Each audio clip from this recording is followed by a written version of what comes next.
আল্লাহর তিন বান্দার এক বান্দা বলছে, ভাই দুনিয়ার বুকে আমরা জীবিত অবস্থায় একবার কোনটুকু ভালো কাজ জীবনে করেছি তো মনে হয় না। তবে ভাই জানে না, আমার জীবনে আমি একটা ভালো কাজ করেছি বলে আমার মনে আছে, ভালো স্মরণ আছে। তোমরা একটু আমার সঙ্গে হাত তুলে আমিন আমিন করো না, আমি ওইটা নিয়ে আল্লাহর কাছে দোয়া চাই। লা তাকনাতু মির রাহমাতিল্লাহ ইন্নাল্লাহা ইয়াগফিরুয যুনুবা জামিয়া ইন্নাহু হুয়াল গফুরুর রহিম। ফুরফুরা শরীফের মুজাদ্দিদুজ্জামান আমার দাদা হুজুর পীর কেবলা রাহমাতুল্লাহ আলাইহি এই আয়াতটা পড়তেন আর জাজ্জার করে কানতেন আর বলতেন, আল্লাহ পাক এই আয়াতটা যদি কোরআন পাকের মধ্যে আপনি না দিতেন আমি আবু বকরের কলিজা ফেটে চৌচির হয়ে যেত।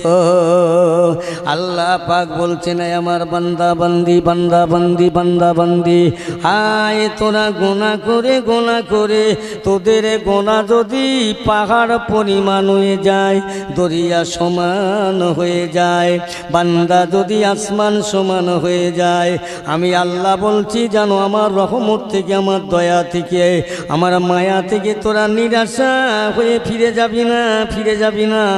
আমি আল্লাহ পাক বড় দয়াময় দয়ালু দাতা। বান্দা তোরা যখন নিজেরা গুনার দিকে মনে করে, পাপের কথা মনে করে, আযাবে জাহান্নামের কথা মনে করে, মৌতের কথা মনে করে, পরকালের কথা মনে করে, আমি আল্লাহ পাকের দরবারে তোরা যখন দুটো হাত পেতে কাঁদবি রে বান্দা, আমি আল্লাহ তোদের পাপ দেখি না, গোনা দেখি না, আমি দেখি তোদের কান্না মিনতি। আমি আল্লাহ পাক আমার রহমতের দরিয়ায় তুফান বয়ে যায়, তোদের এই পাহাড় পরিমাণ আসমান পরিমাণ গোনাকে আমি আল্লাহ মাফ করে দিই শুধু তোদের কান্নার খাতিরে। ও বান্দা তোরা যেন ফিরে যাবি না। জোরে বলুন সুবহানাল্লাহ। আহা, আল্লাহ কত বড় দয়ালু। আল্লাহর তিন বান্দার এক বান্দা বলছে, ভাই দুনিয়ার বুকে আমরা জীবিত অবস্থায় একবার কোনটুকু ভালো কাজ জীবনে করেছি তো মনে হয় না। ভালো কাজ করেছি বলে তো মনে পড়ে না, কি যে ভালো কাজ করেছি মনে হয় না, কতটা ভালো কাজ করেছি মনে আসে না। তবে ভাই জানে না, আমার জীবনে আমি একটা ভালো কাজ করেছি বলে আমার মনে আছে, ভালো স্মরণ আছে। তোমরা একটু আমার সঙ্গে হাত তুলে আমিন আমিন করো না, আমি ওইটা নিয়ে আল্লাহর কাছে দোয়া চাই। আল্লাহর বান্দা দোয়া চাচ্ছেন, আল্লাহ জগতে আমি বেশি ভালো কাজ না করতে পেরে, না করার জন্যে আমি আপনার বেশি কিছু কাজ করতে পারিনি, ইবাদত করতে পারিনি। আল্লাহকে বলি মাত্র আমার জীবনে একটা ভালো কাজ রয়েছে, সেই কাজটা হলো আমি ছিলাম অসহায় গরিব দিন দুঃখী। আমার ঘরে ছিল বুড়ো মা বুড়ো বাপ, আমার ঘরে ছিল বিবি, আমার ঘরে ছিল অবলা বাচ্চা কাচ্চা ছেলে মেয়ে। আমি একজনের বাড়ি রাখাল মান্দের গরু চড়াতাম। সন্ধেবেলা গরুগুলো বাড়ি আনবো, আমার দলে ছিল 20টা, দেখলাম 19টা। আমার দলের 20টা গরু ছিল, 19টা আছে। মালিকের কি জবাব দেবো? আমার মনিপের কাছে কি উত্তর দেব? কি করলেন? আবার একটা গরু খুঁজতে লাগলেন। আল্লাহ আমার মনিপের 20টা গরু মাঠে নিয়ে গিয়েছিলাম, কিন্তু বাড়ি আনার সময় 19টা। ওই 19টা গরু আমি একটা কুড়ি পাই না বলে আমি আবার খুঁজতে লাগলাম। খুঁজে হয়রান পেরেশান হয়ে একটা গরু পেলাম। ওই গরুটা নিয়ে মালিকের গইলি তুলে দিলাম। অনেক রাত হয়ে গেল, অনেক সময় চলে গেল, মানুষ নিস্তব্ধ নিশুতে মেরে গেল। বাড়িওয়ালা আমাকে জিজ্ঞেস করলো, বাবা তোমাকে এত দেরি হলো কেন? আজকে অন্যদিন এত তাড়াতাড়ি আসো, এত দেরি হলো কেন? হুজুর দেরি হবার কারণ হলো আপনার গরু ছিল 20টা, আমি বাড়ি আনবার সময় দেখলাম 19টা, একটা কম হয়ে গেল। ওই একটা খুঁজতে আমার দেরি হয়ে গেছে, আমাকে মাফ করে দেবেন। ওই সময় বলছেন, আল্লাহ পাক আমার এই বাড়ির মালিকটা আমার এই ভালোবাসার এই বিচার নীতি আর আদর্শ শুনে আমার জন্য দোয়া করেছিল, বলেছিল, আল্লাহ আমার এই বাড়ির রাখালটা, আমার বাড়ির মান্ডেরটা আজকের আমার 20টা গরু খুঁজিয়ে আনতে তার দেরি হয়ে গেছে, সময় চলে গেছে। আমার ভালো কাজ করবার জন্যে, আমার মনকে জয় করার জন্যে আল্লাহ পাক আমি দোয়া করছি, আমার এই বাড়ি রাখালটার, এই ছেলেটার যদি কোনো মহামারী বিপদে পড়ে যায়, মুসিবতে পড়ে যায়, আল্লাহ মুসিবত থেকে মাফ করে দেবেন। জোরে বলুন সুবহানাল্লাহ। আল্লাহর ওলি দোয়া করছেন, আল্লাহর কাছে দোয়া করে বলেন, আয় আমার আল্লাহ, শুধু আমার এই বাড়ির মালিকের দোয়া না, আমার আব্বা মায়ের দোয়া আছে। আল্লাহ গো, আমি যখন বাড়ির মালিকের গরুগুলো গোহাল ঘরে বেঁধে দিয়ে আমাকে ভাত দিলেন, বাড়ি নিয়ে গেলাম, বাড়ি যেয়ে দেখি আমার বুড়ো আম্মা যান, বুড়ো আব্বা যান, আমার সোনার দুটো কলিজার বাচ্চা, আমার বিবিরা, তারাও জেগে রয়েছে, কাতরাচ্ছে, ছটফট করছে। আমি ভাতটা নিয়ে আব্বা মায়ের কাছে গেলাম, আব্বা মা খিদে লেগেছে, খেয়ে এলেন। বাবা এত দেরি হলো কেন বাবা? আজকে তোমার আসতে করছি, কি হয়েছিল? রাস্তায় কোনো বিপদ হলো? মা তার বেটাকে জিজ্ঞেস করছে, না মা জানো, আমার কোনো বিপদ হয়, তবে একটা মুশকিল কি জানো মা, আমার যে বাড়িতে আমি মান্দেরি করি, রাখালি করি, আমার মালিকের 20টা গরু নিয়ে ময়দানে চড়াতে গিয়েছিলাম, তার মধ্যে দেখলাম যে 19টা, 20টা ছিল না। ওই একটা খুঁজে আনতে আনতে মা আমার দেরি হয়ে গেছে, তাই আমার আসতে দেরি, আমাকে মাফ করে দেবেন মা। এলো ভাতটা খেয়ে নাও মা, খানা খাও। বাবা তোমার বাচ্চাগুলো আঁকে দাও। না মা, আমার বাচ্চা পরে খাবে, তুমি আমার বাবা, কি ছেলে দেখেন, আমার বাচ্চারা পরে খাবে, আগে তোমরা খাও। ও আমার মা জননী, তোমার গর্ভে ছিলাম 10 মাস 10 দিন, আমার কত কষ্ট তোমাকে দিলাম মা, কোনোদিন বিরক্ত মনে করেননি, কোনোদিন ঝামেলা বলে মনে করলেন না। ও মা জননী, দুনিয়ায় আসার সময় কত কষ্ট তোমার হলো, দুনিয়ায় আসার পরে তোমার বুকের স্থানের দুগ্ধ 2.5 বছর পান করলাম, যখন কেঁদেছি তখন দিয়েছ এত দয়া এত মায়া মা তোমার ভিতরে। আজকে যদি আমি আমার গালের জিহ্বাটা কেটে যদি তোমার মা, তুমি আমার মা, ও মা যদি আমার গালের জিহ্বা কেটে তোমার পার নিচের জুতো বানিয়ে দেই, তবু 1 ফোঁটা দুধের ঋণ আর হক আদায় হবে না। ও মা জননী, লাও লাও, দুটো খানা আগে তোমরা খাও, তারপর আমার বাচ্চারা খাবে।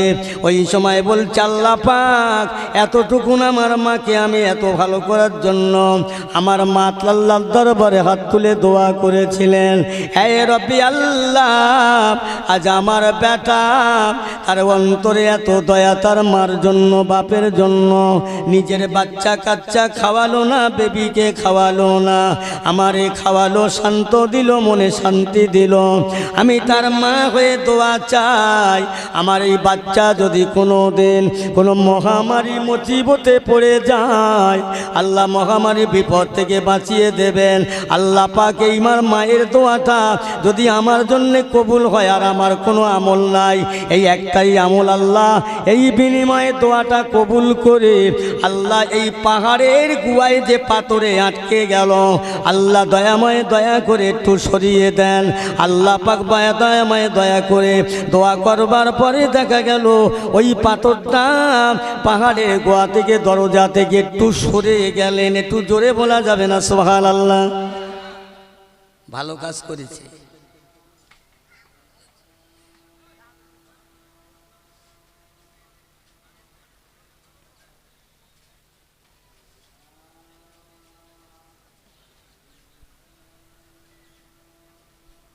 সেটা আমার মনে আছে। আমি একটু দোয়া চাই, তোমরা আমার সাথে একটু হাত তুলে আমিন আমিন করো। হ্যাঁ ঠিক আছে, দোয়া করে। আমার জীবনের একটা ভালো কাজ, এই মানুষটার কি, এক মনিপের দোয়া, এক মায়ের দোয়া, কত বড় নসিব। ইনি মা, দ্বিতীয় ব্যক্তি বলছে আমার একটা ভালো কাজ আছে, করো।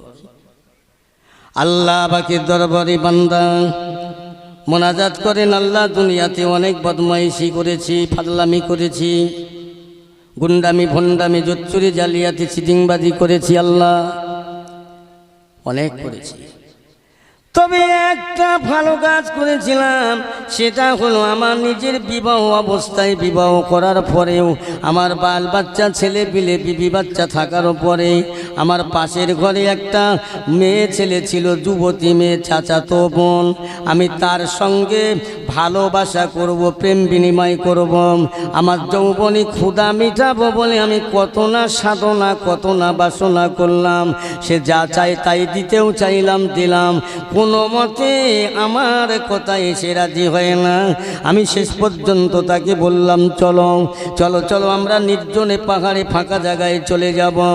আল্লাহ পাক আমার বোনকে সঙ্গে করে নিয়ে এক ফাঁকা জায়গায়, নিরিবিলি জায়গায়, যেখানে জনমানব শূন্য, ওই জায়গাতে গিয়ে বললাম, বোন এবার এসো, আমাদের যে আনন্দ, আমাদের যে ইস্যু, আমাদের যে খুশি আমরা আদায় করি।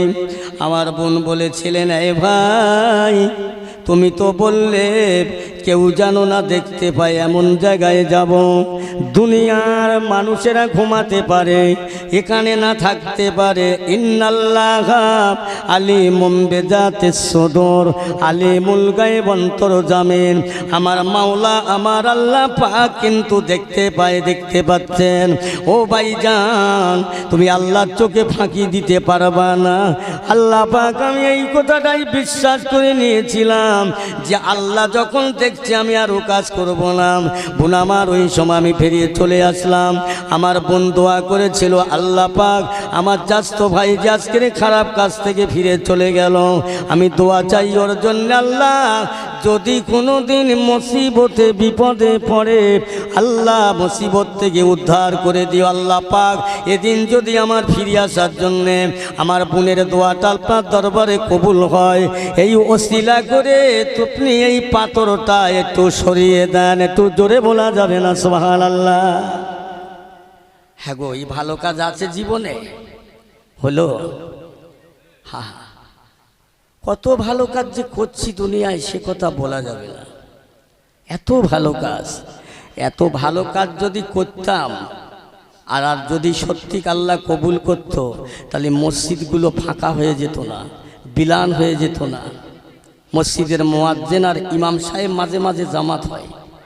এত বড় গ্রাম, এত বড় জায়গা, এতটা মানুষের বসবাস, কিন্তু মসজিদটা কি সুন্দর হয়েছে বলুন তো? পাথর দিয়ে চকচকে ঝকঝকে, নামাজ নেই, কিছু মানুষ নামাজ পড়বে না। আমি এই জন্যে বলি, এই জন্যেই বলে থাকি যে আগে আগে কথা হচ্ছে বিয়ে, আর এরা বলছে আগে করব বউ ভাত। বর্তমান সময় এই যে জলসা দেওয়া, জলসা করা দেওয়া সুন্নত, দিলে সওয়াব আছে, না দিলে গুনাহ নেই। তাহলে নামাজটা ফরজ, ভালো কাজ, কতটা ভালো কাজ করছে, কি করেছেন? আজকের দুনিয়ার ভিতরে আল্লাহ পাক আমাদেরকে যে সৃষ্টি করেছে, কি নিয়ামত আমাদের আল্লাহ দিয়েছে, একবার ভেবেছেন, চিন্তা করেছেন, একটু গবেষণা করলেন? মায়েরা, বোনেরা, বেটিরা ভালো করে গবেষণা করবেন। তোমাদের বেশি গবেষণা করা দরকার, আর তোমরাই গবেষণা সম্পর্কে ভালো জানো, সে কাজ তোমরাই করো। কারণ রান্নাঘরে রান্না করতে যায়, আগুন নিয়ে বসে খেলা, আগুনে দিয়ে জাল দেয়, আগুন দিয়ে জাল। মসজিদের দিকের মাইকগুলো অফ করে দাও। তারা রান্নাঘরে উনুন ধরিয়ে জাল দেয়, আগুনের কত তেজ। তোমাদের স্মরণ হয় না মরণের কথা, মৌতের কথা? আমরা দুনিয়াতে স্মরণ করি কখন? জ্যৈষ্ঠী মেশে খাটফাটা রোদ, বিশাল তার, 40-45, 46-47 ডিগ্রি সেলসিয়াস তাপমাত্রা, এত গরম, এত তাপ, আর বসে থাকা যায় না, দাঁড়িয়ে থাকা যায় না, গরমে হ্যাসফেসি হয়ে যায়, কারেন্ট চলছে ফুল দমে, বলেন না কত কষ্ট। এদিকে শ্রমিক কাল্লা, এই কষ্ট আর কিয়ামতের কষ্ট, দুটো কষ্ট এক নয়। এই দুনিয়ার কষ্ট হালকা, দুনিয়ার আযাবটা হালকা। একটু সমীক্ষা করে আমার দোস্তেরা, আল্লাহর কসম করে বলছি, আমাদের আপন আত্মীয় স্বজনটা সব চলে গেছে, আব্বা মা, দাদু দাদি, বয়স্ক মানুষ। আজকে গ্রামে চিন্তা করেন কটা বুড়ো মানুষ আছে। এই যে কটা বুড়ো আছে, এই বুড়ো কটা মরার আগে যদি ফের বুড়ো তৈরি হয়, তাহলে মসজিদটা চলবে। কথা বলছেন? কষ্ট লিও না, ব্যথা লিও না। দিন আসছে সামনে, খুব ভয়ঙ্কর, কঠিন, ভয়াবহ দিন, যেদিনে মুসলমান টিকে থাকা দায়, যেদিনে মুসলমানদের ঈমান নিয়ে দুনিয়াতে বেঁচে থাকা, কবরে যাওয়া বড় কঠিন হয়ে যাবে। সেদিন সামনে, আর মুসলমান কোনো অস্তিত্ব থাকবে না। আল্লাহর নবী ভবিষ্যৎবাণী করে গেছে, মুসলমানের খুব কষ্ট। তবে কষ্ট যদি হয় অন্তত ঈমানটা নিয়ে কষ্ট করে দুনিয়া থেকে মরে যাবার চেষ্টা করবেন। সব মুসলমান ছেলেদেরকে বলছি, বাবা হাটে যাবে, বাজারে যাবে, গ্রামে যাবে, যেখানে যাবে জামা থাকবে, জামায় যেন একটা টুপি থাকে। এই কোথায় গিয়ে গাড়ির তলায় অ্যাক্সিডেন্ট হয়ে মরবি, যদি টুপি না থাকে বলবে দে শ্মশানে পুড়িয়ে। বুঝেছেন? অন্তত পকেটে টুপি থাকলে বলেন যে মুসলমানের জাত, নামাজ পড়িস আর না পড়িস। তা নামাজের কথা বললি তো তেতে যাবে, রোজার কথা বললি তেতে যাবে। কোনটা ভালো কাজ করলাম, কোনটা করলাম? আল্লাহ রসুল দিন দুনিয়ার বাদশাহ, এই জন্যে আখিরি জামানার রসুল, আখিরি জামানার হাবিব, তার এই গুনাহগার উম্মতের জন্যে নবী এত কাঁদতেন। দিনে রাতে, বনে বাদারে, জঙ্গলে, মক্কার মরুভূমিতে, হ্যাঁ, মক্কার খরমা খাজুর বাগানে জমাট বাঁধানো খাজুর গাছ, নবী আমার সেখানে বসে কেঁদেছিল, হায় হায় আমার উম্মতেরা আখিরি জামানার এমন একটা দিন আসবে, সকালবেলা ইমানদার হবে, সন্ধ্যাবেলা বেঈমান হবে। তারা যা করবে আল্লাহকে সন্তুষ্ট করার জন্যে করবে না, তারা শয়তানের চাপে পড়ে তারা জাহান্নামী হবে। ওই সকল উম্মতের জন্য আমার নবী কেঁদে বুক ভাসিয়ে দিয়েছে। বলেন না সুবহানাল্লাহ। আমার ভাইরা, তাই আজকের জীবনে একটা ভালো কাজ করেন। দ্বিতীয় ব্যক্তি দোয়া চাইছেন, আল্লাহ পাথরটা সরান, দুজনের দোয়াটা আল্লাহর দরবারে কবুল হয়ে গেল। আর একজন বলছে, ভাই আমার জীবনে একটা ভালো কাজ আছে। কি? আল্লাহর বান্দা বলে, ভাইরা আপনারা আমার সঙ্গে হাত তুলে আমিন আমিন করেন, আমি দেখি একবার আল্লাহর কাছে দোয়া আছে। বলে, ও আমার আল্লাহ পাক, আমি গ্রামের একজন গরিব অসহায় ছিলাম, একজন অসহায় গরিব ছিলাম। আমাকে একজন গ্রামের একজন মানুষ, তিনি একটা চায়ের দোকানদার ছিলেন, চায়ের দোকানদার। ওই চায়ের দোকানদারটা একদিন দেশ ভ্রমণে যাবে, ওই দোকানটা আমার দায়িত্বে দিয়ে দিলেন, ভাই তুই চালা, আমি যতদিন না ফিরবো ততদিন দোকানটা চালাস, তুই মনে করি না, আমার একটা মজুরি দিয়ে যান। মজুরি দিলেন। 1 বছর, 2 বছর, 3 বছর, 4 বছর, 10 বছর, 20 বছর, 20 বছর হয়, ও ফিরে আর আসে না। দোকানে এত পরিমাণে লাভ হলো, লাভ হতে হতে দোকানটা, চায়ের দোকান বাদ দিয়ে মুদিখানা বাদ দিয়ে, কাপড়ের দোকান বাদ দিয়ে এখন স্বর্ণকারের দোকান হয়ে গেছে। এত লাখপতি কোটিপতি হলো। বেচারা ওই মজুরি নেয়। 1 তারিখে এক সময় লোকটা ফিরে আসলে, ফিরে এসে দেখছে বিরাট ব্যাপার। ভাই দোকানদার, দোকান কি করেছেন? ভাই এত দেরিতে ফিরলে কোথায় ছিলে? আমি তো মনে করলাম বোধহয় আর বেঁচে আসেন কি না, যা আল্লাহ ফিরিয়ে নিয়ে এসছে, আপনার ভালো। তা দোকান কি করেছেন? হ্যাঁ ভাই দোকান মাশাআল্লাহ অনেক উন্নতি হয়েছে আল্লাহর রহমতে দয়ায়। কি হলো? ভাই আপনার দোকানটা, চায়ের দোকান থেকে আমি মুদিখানা বানিয়েছি, মুদিখানা থেকে নিয়ে কাপড়ের দোকান থেকে এখন স্বর্ণকারে পৌঁছে গেছে, সোনার দোকান। লেন আপনার দোকান, আপনি লেন, হিসাবপত্র বুঝে লেন, আমাকে ছেড়ে দেন। আল্লাহর বান্দা বলছে, এ ভাইজান আমার, আজ কয়েকটা বছর হয়ে গেল, আপনি এত বড় বুদ্ধিমান, এত বড় মানুষ, আপনার মধ্যে আছে বুদ্ধি আছে, বিবেকও আছে। আমার দোকান চালালেন, চায়ের দোকান পার করে মুদিখানা থেকে বস্ত্রালয় থেকে স্বর্ণকার, বহু উন্নতি হয়েছে। ও ভাইজান একবার বলবেন, তুমি উন্নতি হওয়ার পরে, করার পরে তোমার মজুরি কি বাড়িয়েছিলে? জি না ভাই, আপনি যে মজুরি ধার্য করেছিলেন ওই মজুরিতে চলছে। ওই সময় বলেছিলেন দোকানের মালিক, ভাই এ দোকান আর আমার নয়, এটা আপনার, আপনি চালান। এখন আপনার বলে আমি মনে করলাম, আল্লাহর বান্দা বলছে না ভাই না, এটা হয় না, আপনার কাছে দায়িত্ব আমাকে দিয়েছিলেন, আপনি যে আমার কাছে আমানত রেখেছিলেন, গচ্ছিত রেখেছিলেন, এই আমানত আর গচ্ছিত মালটা আপনাকে ফিরিয়ে দেওয়াটাই আমার কাজ, আমার উচিত বলে মনে করি। আল্লাহ পাক ওই দোকানদার বাড়িওয়ালা আমার জন্য দোয়া করেছিল, এ রব্বে আল্লাহ, আমার ভাইজান আমার দোকানটা যে এত হেফাজতের সঙ্গে দেখলো, এত সুন্দরভাবে ব্যবহার করলো, নিজের মনে করে আজকে আমার বুঝে দিল, আল্লাহ আমার এই দোকানটা যেমনভাবে হেফাজত করলো, আল্লাহ আপনার বান্দা যদি কোনোদিন মুসিবতে বিপদে পড়ে যায়, মহামারী বিপদ থেকে মুসিবত থেকে, আল্লাহ আপনার বান্দা এই যে ভালো কাজ করার জন্য যদি কোনো বিপদে পড়ে যায়, মুসিবতের মধ্যে পড়ে, বিনিময়ে আল্লাহ আপনি ওই মুসিবত থেকে ওকে উদ্ধার করে দেবেন। আল্লাহ পাক যদি আমার মনিপের দোয়া কবুল হয়ে যায়, আজ আমিও দোয়া চাইছি, আল্লাহ আপনি যদি একটু সরিয়ে দেন পাথরটা, আপনার তিনজন বান্দা আমরা ঘরে ফিরে যেতে পারবো, বাড়ি যেতে পারবো, বিবি বাচ্চার মুখ দেখতে পারবো, হাসি মুখ দেখতে পারবো। আপনি যদি পাথরটা না সরিয়ে দেন, জনমের মতো এই জায়গায় আমাদের মৌত হয়ে যাবে, আর জীবনে বেরোতে পারবো না, দেখা হবে না। আল্লাহ পাক দয়াময় দয়া করে রহম করে তিনজনকে বার হবার মতো রাস্তা আল্লাহ করে দিলেন। একটু জোরে বলা যাবে না সুবহানাল্লাহ? ভালো কাজ বাবা, অনেক ভালো কাজ করা হলো। কি করলাম? যা করেছি তো লৌকিকতা, লোকে ভালো বলবে এই আশা নিয়ে, আর তো না আল্লাহ সন্তুষ্ট হবে এই কাজ করতে পারিনি, আল্লাহ খুশি হবে এই কাজ করতে পারিনি। যা করেছি মানুষে ভালো বলবে, প্রশংসা করবে এই আশা নিয়ে। মসজিদে দান করেছে, তারপর দিন বলছে কই আমি যে 500 টাকা দিলাম আমার নামটা হলো না কেন বলো তো? ও বাবা, ভাই তাহলে আমার মনে নেই, আচ্ছা ঠিক আছে আগামী দিবি যা, আবার তোর নাম ধরে দোয়া চাবো। হ্যাঁ গো, আল্লাহ জানে না?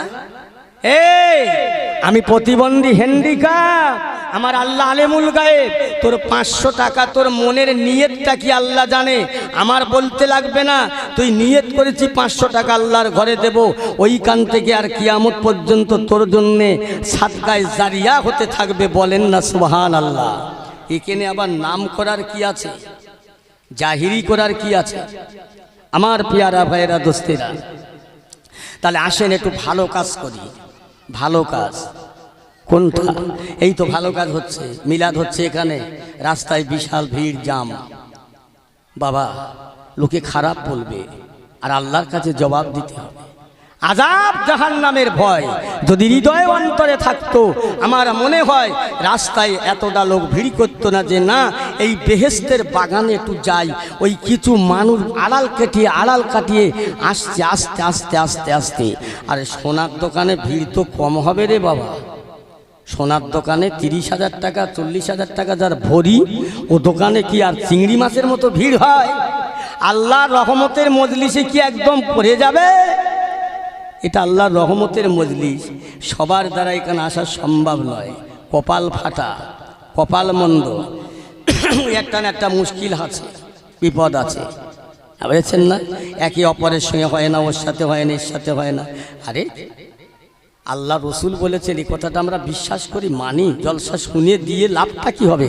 আল্লাহ রসুল বলছে যে মুসলমান একটা মুসলমানের সঙ্গে আরেকজন মুসলমান 3 দিনের বেশি কথা না বলে থাকবে, কাল কিয়ামতের দিনে ওই 2 জনের সঙ্গে নবীর দেখা হবে না, আর দেখা না হলে 2 জন নাজাত পাবে না। আচ্ছা, একটা মানুষের সাথে 12 বছর 24 বছর 36 বছর 48 বছর কথা হয় না, এরকম আছে। তাহলে জলসা দিয়ে কি লাভ হবে? মিলাদ দিয়ে লাভটা কি হবে? আল্লাহর কসম করে বলি ভাই, আল্লাহ সব জানছে, তুমি কিভাবে কি করছো সব দেখছে। আসো আল্লাহর দিকে ফিরে এসো, আল্লাহর নবীর দিকে ফিরে এসো। আমি কি বলছিলাম, যে নবী আমাদের জন্য কাঁদতেন, আমরা কার জন্য কাঁদবো? নিজেদের জন্য কাঁদতে পারি না? হ্যাঁ, একদিন কাঁদবে, কেঁদে কোনো ফায়দা হবে না, ফায়দা হবে না। আল্লাহ রসুল আল্লাহর হাবিবের দরবারে সাহাবারা জানতে চান, ইয়া রসুল আল্লাহ, হাবিব আল্লাহ, কিয়ামতের দিনটা কেমন হবে? আমার নবী বলছে আমি কিয়ামতের দিনের খবর তোমাদের বলবো, যাও তোমরা ভালো মন্দ খেয়ে আসো। একটা মানে অ্যালুমিনিয়ামের একটা ডিশ, আমি যা আমাদের মুখে শুনলাম, ডিশটা মক্কার মরুভূমি রোদ্রে রেখে দিয়েছে তাপে। অ্যালুমিনিয়ামের জিনিস গরমে দিলে কেমন হয়? সাহাবারা সব আসলেন, হুজুর বলেন, আল্লাহ রসুল বলছে এর উপরে উঠে দাঁড়িয়ে বলো তো কী দিয়ে কী খেয়েছো, ভাত খেয়েছো কী দিয়ে? যেই পা দিয়েছে সব বাবারই বলে ঠেলে উঠে আলী রাদিয়াল্লাহু আনহু পা দিয়ে বলছে হুজুর 3 টাকা আয় করেছিলাম, 2 টাকার বাজার করেছি, খেয়েছি আর এই চলে এসেছি। আল্লাহ রসুল বলছে যার যত সম্পদ দুনিয়ায় কম হবে হিসাব কাল কিয়ামতে তার জন্য তত সহজ হবে। জোরে বলেন সুবহানাল্লাহ। জোরে বলতে পারেন না সুবহানাল্লাহ? তাহলে কারা সুবহানাল্লাহ বলবে বলো তো? এই সুবহানাল্লাহ বললে আমার কী লাভ হবে? আমার কিচ্ছু হবে না, আর না বললেও কোনো ক্ষতি নাই। একটু মহাব্বত করে পড়েন আল্লাহুম্মা, একটু জোরে জোরে পড়েন যে কজন আছেন।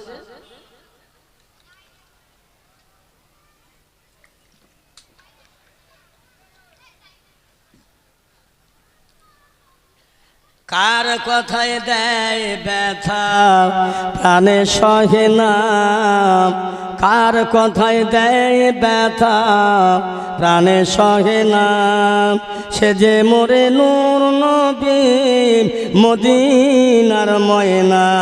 আল্লাহুম্মা সাল্লি আলা সাইয়্যিদিনা মাওলানা মুহাম্মদ ওয়া আলা আলিহি।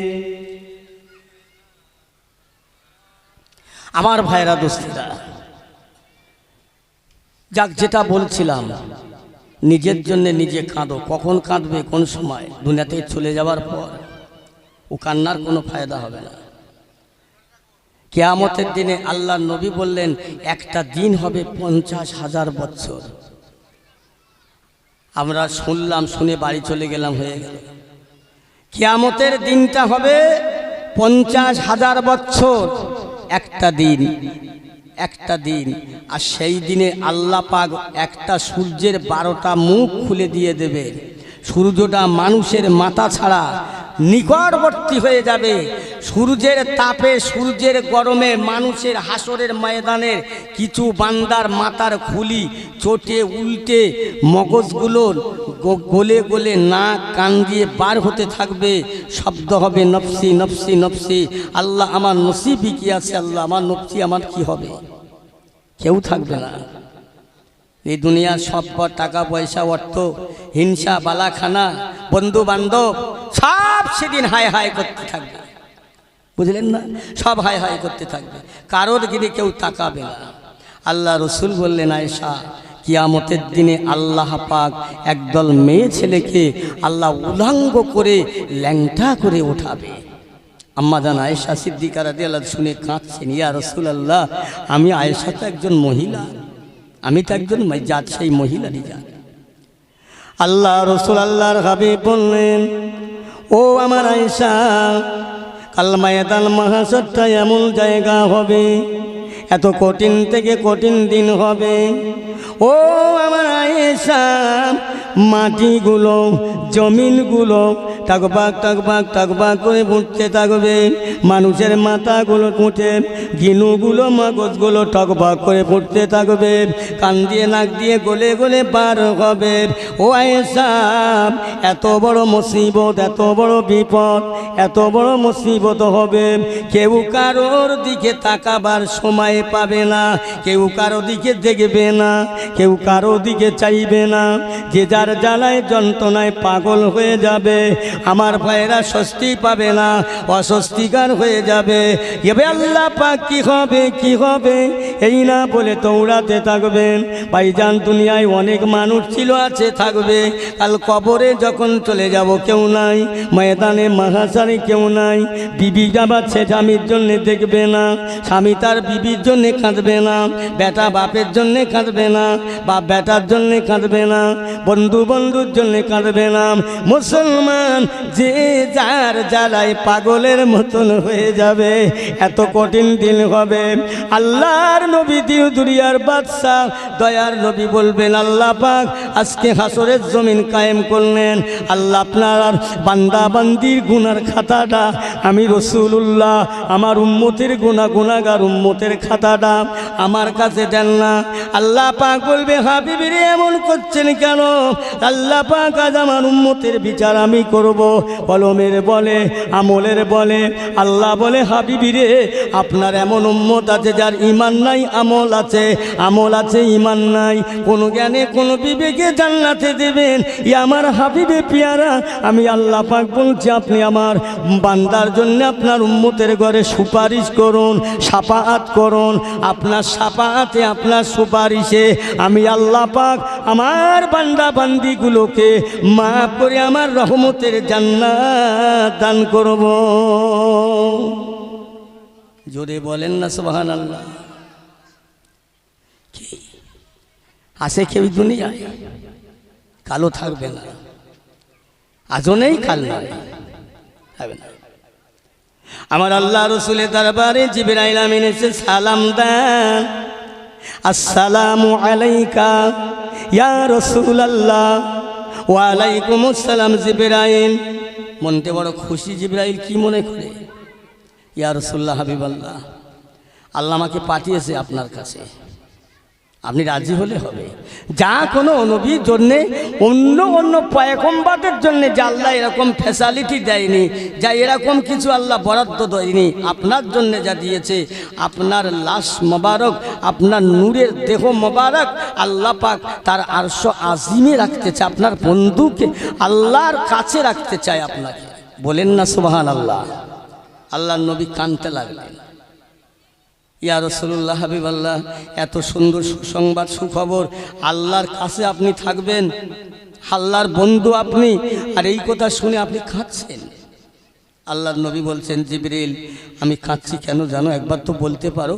আমার আল্লাহ যদি আমার লাশটা আমার দেহটা আল্লাহ আরশ মহল্লায় তুলে নেয়, এই আমার উম্মতের লাশটা কোথায় থাকবে? ইয়া রাসূলুল্লাহ এই জমিনে থাকবে। আমি এই জমিনে আমার উম্মতের পাশেই আমি থাকতে চাই। জোরে বলেন না সুবহানাল্লাহ। আমি পাশে থাকবো। জিবরাইল আলাইহিস সালাম আমার বাদে আল্লাহ পাক আর নবী পাঠাবেন না, পয়গম্বর পাঠাবেন না। খাতামান নবী, নবী শেষ। জিবরাইল আর নবী হবে না দুনিয়ার বুকে। আল্লাহ পাক যখন কিনা আসমানি গজব যদি আল্লাহ দান করে, আসমানি গজব দেয়, আমার উম্মতের মধ্যে আসমানি গজব আসবে, নবী থাকবে না, তাদের কেউ দেখার হবে না, কেউ বাঁচাবার হবে না। আমি এই জমিনে শুয়ে থাকবো, আমার উম্মতে মুহাম্মাদি যাদের কষ্ট হবে, আসমানি গজব আসবে, আমি দুইটা হাত বাড়িয়ে আমার আল্লাহর দরবারে দোয়া করব, যাতে করে আমার উম্মতের মধ্যে থেকে আল্লাহর আসমানি গজবটা আল্লাহর আসমানে উঠে যায়। একবার ধরে বলা যাবে না সুবহানাল্লাহ। আজকের এই নবীর ভালোবাসা দুনিয়াতে কেউ আসে, কেউ না কেউ আসে ভালোবাসার মানুষ, আর আসে বলেই তো এখনো দুনিয়াটা আল্লাহ টিকিয়ে রেখেছেন। কথা বলছেন? আমার নবী হচ্ছেন পাক পবিত্র নবী, সাহাবায়ে রাসূল ছিলেন তেমন, তাবিঈনরা তেমন। আমার ভাইরা আল্লাহ এই জন্যে বলেছে এই জগতের মানুষ আমি আল্লাহ তোদের কাছে দুটো জিনিস দান করেছি, একটা হলো আমার আল কোরআন, একটা হলো আমি আল্লাহ আমার বন্ধু আমার নবীর হাদিস। এই দুটো জিনিসকে তোরা ফলো কর, এই দুটো জিনিসের উপরে তোরা আমল কর। আমার নবী যেটা মানতে বলেছে সেটা মান, যেটা নিষেধ করতে বলেছে সেটা নিষেধ করে দে, বাদ করে দে, আয় আয় আমার দিকে ফিরে আয়, আমি আল্লাহ তোদের দিকে ফিরে যাব। তোরা ক্ষতিগ্রস্ত হবি না, লাঞ্ছিত হবি না, পদধলিত হবি না, প্রমাণিত বেইজ্জতির শিকার হবি না। যখন আমাকে ভুলে যাবি, আমার নবীর নীতি আর আদর্শকে ভুলে যাবি, আমি আল্লাহর কোরআনকে যখন ভুলে যাবি, জেনে রাখবি তোরা ক্ষতিগ্রস্ত হয়ে যাবি, ধ্বংস হয়ে যাবি, তোদের কেউ দেখার হবে না। আয়, সময় আছে, বান্দা ফিরে আয়। এখনো পর্যন্ত আল্লাহ ডাকছে, করবো কি? কবে কাঁদবো আল্লাহর কাছে? আমার নবী যে আমাদের জন্য কাঁদলো, আর আমরা নিজেরা কাঁদতে শিখিনি, পারি না। আম্মার নবী দিন দুনিয়ার বাদশাহ আল্লাহর হাবিব 1 তারিখে আম্মাজান আয়েশার ঘরে মনটা খুব খারাপ করে বসে আছে। আল্লাহ রসুলকে জিজ্ঞেস করছেন, হুজুর আপনার মন মতি আজকে এত খারাপ লাগছে কেন ইয়া রসুল আল্লাহ? আয়েশা, আজকের কোন রাত জানো? জি হুজুর। বলে আজকের রাতটা হলো না লাইলাতুল বরাত, এই সবে বরাত, সবে বরাতের রাত। এই রাত্রি আল্লাহ পাক তার বান্দার দোয়া কবুল করে। আল্লাহ প্রথম আসমানে নেমে এসে আয়েশা আল্লাহর রহমতে দুটো হাত লম্বা করে ঝুলিয়ে দিয়ে আর বলতে থাকে, আয় আয় বান্দা বান্দি, কার কি চাওয়ার আছে, লোয়ার আছে, পাওয়ার আছে, আমি তোদের দেওয়ার জন্যে তোদের নিকটে প্রথম আসমানে নেমে এসছি আয়েশা। এই সেই রাত আমি রাসূলুল্লাহ আমার উম্মতের জন্য একটু কাঁদবো। কোথায় কাঁদবো? আমার উম্মতের জন্য মাপ চাবো, জায়গাটা ঠিক করতে পারি না ইয়া আয়েশা। আল্লাহ রসুল আল্লাহর হাবিবকে আম্মা জান আর কোনো কথা জিজ্ঞাসা করলে না। সন্ধ্যা হয়ে গেল, রাত ভারী হয়ে গেল, ঈশার নামাজ হয়ে গেল। আম্মা জান আয়েশা কোরআন তেলাওয়াত করতে করতে ঘুমিয়ে পড়লেন। ওই ফাঁকে গভীর রাত্রে আমার রাসূলুল্লাহ ঘর ছেড়ে চলে গেলেন। কিসের জন্যে? উম্মতে মুহাম্মাদের জন্য।